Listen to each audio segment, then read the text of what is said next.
সকালবেলা 10:30টার সময় জানতে পারলাম মডেল নাকি আসবেই না ডেমোস্ট্রেশনে। তাও সে জানানোটুকু প্রয়োজন মনে করেনি। আমি ফোন করে জানতে পারলাম যে সে নাকি আসতে পারবে না, তার বাড়িতে কিছু ক্রাইসিস হয়ে গেছে। লাস্ট 4 বছর ধরে আমিও কিন্তু অ্যাজ এ প্রফেশনাল মেকআপ আর্টিস্টই কাজ করছি। প্রফেশনাল নিজেকে বলা এবং প্রফেশনালের মতো ব্যবহার করার মধ্যে কিন্তু অনেকটা পার্থক্য রয়েছে।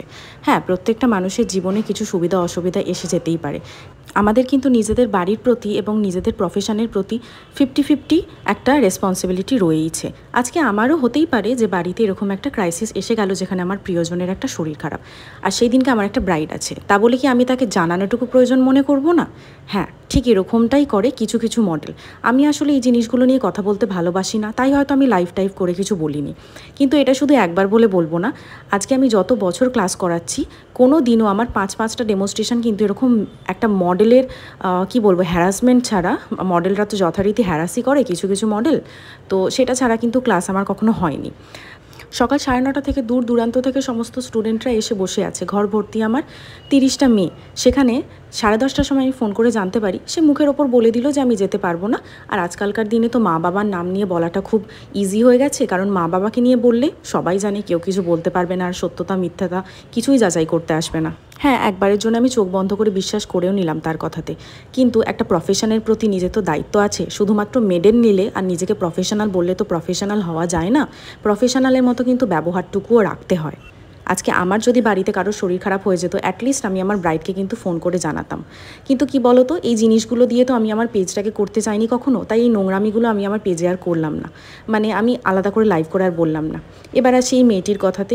আমি তখনই একে ফোন করাতে সঙ্গে সঙ্গে মেয়েটি পড়ি করে ছুটে ছুটে এলো কিন্তু আমার কাছে 12:30টার সময়। কারণ আমার ঘর ভর্তি মেয়ে, আমার সেট আপ রেডি, আমার পুরোপুরিভাবে ফ্লোর রেডি। তোমরা বুঝতে পারছো কীরকম সিচুয়েশানের মধ্যে আমি আছি। আমি তাকে বলছি না যে অসুস্থ মানুষকে ফেলে তুমি আমার কাছে চলে এসো। অন্তত 11টার সময় তো নিশ্চয়ই তার সাথে এগুলো হয়নি।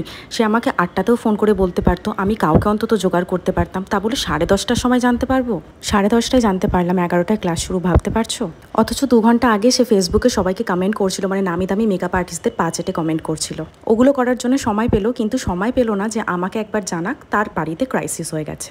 দুটো জিনিসই ইউজ করে যখন আমরা ব্লেন্ড করব প্রোডাক্টকে, তখন প্রোডাক্টের কভারেজ বা প্রোডাক্টের ফিনিশিং কিন্তু প্রতিবারের মতোই ভীষণ রকমভাবে বুঝিয়ে ওদেরকে ক্লাসটা করানো হচ্ছিল। আর আমাদের কিন্তু পরবর্তী ব্যাচ আসতে চলেছে, যেটা আমাদের সিঙ্গুর হুগলির স্টুডিওতে। সেটা হচ্ছে 18ই জুন থেকে। তোমরা স্ক্রিনেতে দেখো নাম্বার দেখতে পাচ্ছ, সেটাতে কিন্তু তোমরা কল বা হোয়াটসঅ্যাপ করে নিতে পারো ব্যাচটায় জয়েন হওয়ার জন্য। আমাদের কিন্তু শুধুমাত্র 20টা সিট অ্যাভেলেবেল রয়েছে। যারা চাইছো চটপট বুক করো, কারণ হাফের বেশি সিট কিন্তু সোল্ড আউট হয়ে গেছে। তোমরা এটাতে শিখতে পারবে এয়ারব্রাশ মেকআপ থেকে শুরু করে ওয়াটার রেজিস্ট্যান্ট মেকআপ, এইচডি, নন এইচডি, গ্লাস ফিনিশ, এই সমস্ত রকমের মেকআপ কিন্তু তোমরা শিখতে পারবে। তো আমি মেকআপটা শুরু করে দিয়েছি এবং তোমরা দেখতেই পাচ্ছ ও স্কিনের গ্লোটা কতটা বেশি সুন্দর। আর এগুলোর কিন্তু একদম প্রপারলি শিখতে হয় একটা মাস্টার ক্লাসে, কারণ এই গ্লোটা আনার জন্যে এটার পিছনে অনেক রকমের ট্রিক্স অ্যান্ড টেকনিক্স থাকে। আর দেখতেই পাচ্ছ কতটা অ্যাডভান্স ওদেরকে আই মেকআপ দেখানো হয়েছে। এটা কিন্তু ফুল কাট ক্রিজ না, বাট একটা এফেক্ট ক্রিয়েট করছে। এবং যেহেতু বাঙালি ব্রাইডাল, সেহেতু একটুখানি সাবেকি কলকা না করলে ঠিক আমার মনটা পোষায় না। তার জন্য আমি নিজের মতো করে যতটুকু পারি আমি চেষ্টা করেছি। আর স্টুডেন্টরা একটা হেয়ারস্টাইল দেখতে চেয়েছিল, যেটা ওরা বেশিরভাগ ব্রাইডালের ক্ষেত্রে ইউজ করতে পারবে। তো সেরকমই একটা হেয়ারস্টাইল ওদের ডিমান্ডে দেখানো হয়েছে। তোমরা কিন্তু লাস্ট অবধি পুরোটা থেকেও। আর আমার মতো যারা মেকআপ আর্টিস্ট রয়েছো, যাদের হয়তো পেজেতে 5 লাখ 6 লাখ ফলোয়ার নেই, খুব অল্প সংখ্যক ফলোয়ার, এবং নতুন করে শুরু করছো নিজেদের জার্নিটা, তাদেরকে কিছু কিছু নামমাত্র মডেল আছে যারা ফাঁসা এইভাবে প্রত্যেকটা শ্যুটেতে, তারা একটু কমেন্ট করে জানিও তোমাদেরও কি আমার মতোই অবস্থা। আমি আমার স্টুডেন্টদেরকে এমনটাও বলছিলাম জানো, যে এবার থেকে শুধু ব্রাইড করবো, ক্লাস করাবো না। ক্লাস করতে গেলে স্টুডেন্টরা খুব সুন্দর হয়, খুব সুন্দরভাবে তাদের সাথে কোঅপারেট করে কাজ করা যায়। কিন্তু কিছু কিছু এমন মডেল থাকে না, যাদের জন্য এই এত বেশি একটা ব্লাড প্রেশার হাই হয়ে যায় চিন্তার মধ্যে। অত দূর থেকে আসা 30টা মেয়ে, ভাবতে পারছো তোমরা, তাদেরকে আমি বসিয়ে রেখেছি। কি বলতাম, তোমরা বাড়ি চলে যাও। যাই হোক, এই মেয়েটিকে অনেক ধন্যবাদ, যাকে তোমরা দেখতে পাচ্ছ ভীষণ রকমভাবে আমাকে হেল্প করেছে। আর আজকের এই লুকটা তোমাদের কেমন লাগলো অবশ্যই জানিও। যারা ক্লাসে জয়েন করতে চাইছো তারা তো অবশ্যই স্ক্রিনে দেওয়া নাম্বারে যোগাযোগ করে নাও। এরকম সুন্দর সুন্দর কাজ যদি শিখতে চাও, অবশ্যই কিন্তু চলে আসতে হবে আমাদের কাছে। 18ই জুন থেকে শুরু হচ্ছে আমাদের ক্লাসটা, basic to advance master class. এটাতে কিন্তু আমি যতটা সম্ভব হাতে ধরে শেখানোর চেষ্টা করি।